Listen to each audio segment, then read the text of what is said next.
Sebagaimana kita ketahui bahwa bulan Ramadan merupakan bulan istimewa karena pada bulan tersebut seluruh umat Islam yang telah memenuhi syarat diwajibkan untuk menjalankan puasa. Karena itu, maka bulan Ramadan disebut juga Syahrus Syam, bulan puasa. Pada bulan itu, menurut riwayat yang ada, setan-setan dibelenggu, sufidatis syayatin, pintu-pintu surga dibuka dan pintu-pintu neraka ditutup. Dalam riwayat lain dengan redaksi sulsilatis syayatin, idza dakhala ramadhanu sufidatis syayatin wa futihat abwabul jannah wa ghulliqat abwabun nar, yang artinya ketika masuk bulan puasa maka syaitan-syaitan dibelenggu, pintu-pintu surga dibuka dan pintu-pintu neraka ditutup. Hadis riwayat Bukhari dan Muslim. Lantas bagaimana maksud hadis di atas?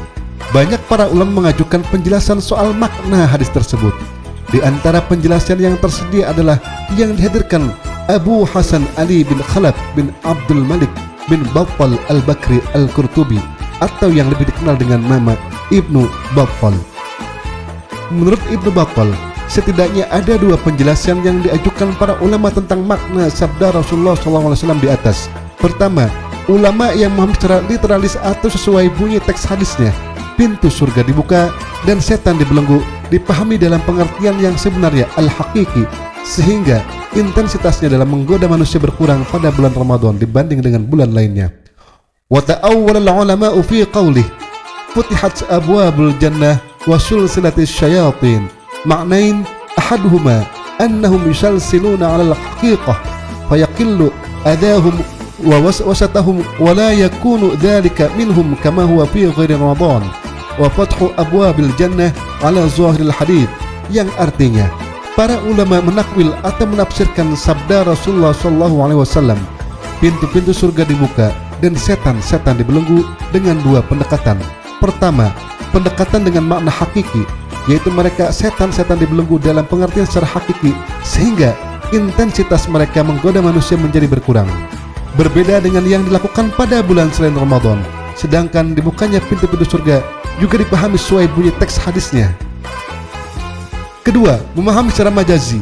Dalam konteks ini, dibukanya pintu-pintu surga dipahami bahwa Allah Subhanahu wa Ta'ala membuka pintu-pintunya dengan amal perbuatan yang dapat mengantarkan hambanya ke surga seperti sholat, puasa, dan tadarus Al-Quran. Sehingga jalan menuju surga di bulan Ramadan lebih mudah dan amal perbuatan tersebut lebih cepat diterima. Begitu juga maksud ditutupnya pintu neraka adalah mencegah mereka dari kemaksiatan dan perbuatan-perbuatan yang mengantarkan ke neraka.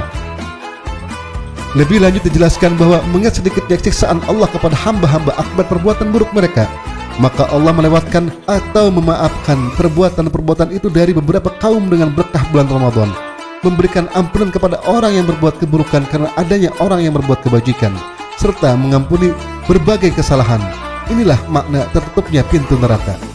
والثاني على المجازي ويكون المعنى في فتح أبواب الجنة ما فتح الله على العباد فيه من الأعمال المستوجب بها الجنة من الصلاة والصيام وتلاوة القرآن، وأن الطريق إلى الجنة في رمضان أسهل والأعمال فيه أسرع إلى القبول، وكذلك أبواب النار تغلق بما قطع عنهم من المعاصي وترك الأعمال المستوجب بها النار، ولقلة ما يؤاخذ الله العباد بأعمالهم سيئة يستنفذ بها ببركة الشهر أقواما ويحب المسيء للمحسن ويتجاوز عن السيئات فهذا معنى الغلق، yang artinya kedua, pendekatan makna majazi, makna atau pengertian dibukanya pintu-pintu surga adalah sesuatu yang Allah buka untuk hamba-hambanya di bulan Ramadan berupa amal yang mengantarkan ke surga seperti sholat, puasa, dan tadarus Al-Quran. Jalan menuju surga di bulan Ramadan lebih mudah dan amal-amal ibadah di dalamnya lebih cepat diterima. Begitu juga pintu-pintu neraka ditutup dengan sesuatu yang mencegah mereka dari kemaksiatan dan perbuatan-perbuatan yang mengantarkan ke neraka. Mengingat sedikitnya siksaan Allah kepada hamba-hamba akibat perbuatan buruk mereka, maka Allah melewatkan atau memaafkan perbuatan-perbuatan itu dari beberapa kaum dengan berkah bulan Ramadan, memberikan ampunan kepada orang yang berbuat keburukan karena adanya orang yang berbuat kebajikan, serta mengampuni sebagai kesalahan. Inilah makna tertutupnya pintu neraka. Lantas bagaimana dengan dibelenggunya setan? Menurut Ad-Dawudi dan Al-Mahlab, maksudnya adalah Allah menjaga kaum muslimin atau mayoritas dari mereka dari kemaksiatan dan kecenderungan untuk menuruti bisikan setan. Bahkan Al-Mahlab memberikan argumentasi bagi kalangan yang memahami dibelenggunya setan dalam pengertian hakiki. Menurutnya, masuknya para pendurhaka ahlul ma'asi pada bulan Ramadan dalam ketaatan sehingga mereka mengabaikan bahwa nafsunya menunjukkan terbelenggunya setan.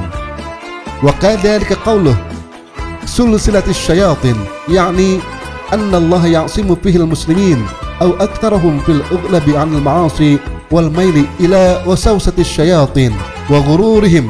Dzakarahu Daudi wal Mahlub wa ahtajja al Mahlub biqauli man ja'al al-ma'na al-haqiqata faqala wa yadullu ala dhalika ma yudhakkiru min taghlil syayatin wa mardatihim bidukhuli ahli al-ma'asi kulliha fi ramadhan fi ta'atillah wa ta'affufi amma kanu alaihi min asy-syahawat.